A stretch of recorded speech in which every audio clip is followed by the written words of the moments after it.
In a recent crackdown on radical Islam, German authorities have launched nationwide raids on an ultra-conservative religious group, the Salafists.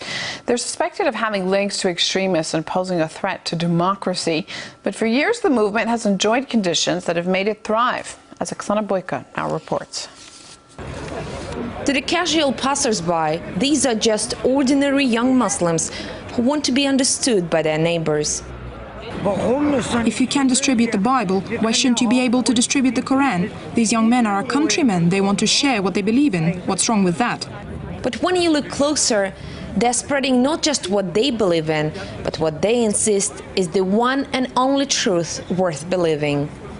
This sign reads the meaning of the Quran in German, and the men are Salafis, adherents of an ultra-conservative branch of Islam, infamous for their righteousness and intolerance of infidels.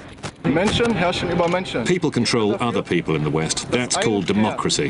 But for me, there's only one master, and only he can judge me. But how do you know what the master wants? That's in the book that we're distributing today. According to a German domestic intelligence report, Salafism is the fastest growing Islamic movement in the world. It is preaching a very literal interpretation of the Quran, to the point of gauging someone's piety by the shape of his beard or by the length of her burqa. I think that the mainstream Islam has the same problem with the Salafists like the non-Muslims, because they are very radical in their views, and in some situations they didn't accept us like Muslims. For years, the German government, guided by political correctness, watched as the domestic Salafi community grew in size. Even the fact that some of the 9/11 perpetrators used to belong to a Hamburg mosque didn't prompt much action. But this month, after a series of police raids, the German government moved to ban a number of Salafi groups whose ideology was recognized as incompatible with democratic values. For hardcore fundamentalist mainstream Muslims are just as infidel as Christians, Jews or atheists, and while many in this Berlin mosque are relieved to hear about the domestic ban on Salafi groups, they doubt it will stem the spread of this ideology as a whole, because its main sponsor, Saudi Arabia, is still among Germany's main foreign policy pals. It's not only Germany that's concerned about the spread of ultra-radical Islam.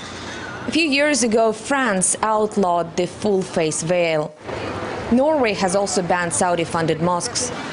But as Western countries are increasingly taking a stance against radical Islam, their foreign policy all but seems to promote it. Salafi and related Wahhabi movements are seeing a major resurgence across the Middle East, especially in countries affected by the Arab Spring. In the wake of the Arab Spring, we've seen a growth in radical Islamist power increasing in its influence. There's an overall agenda that is taking hold in the Middle East, and a lot of this is due to the involvement of Washington and London, and in particular the intelligence agencies in the West have been seeding and backing radical Islamist groups. There are ties and links historically to Al-Qaeda, and also the Saudi Arabian ruling regime and Washington have worked together for a long time.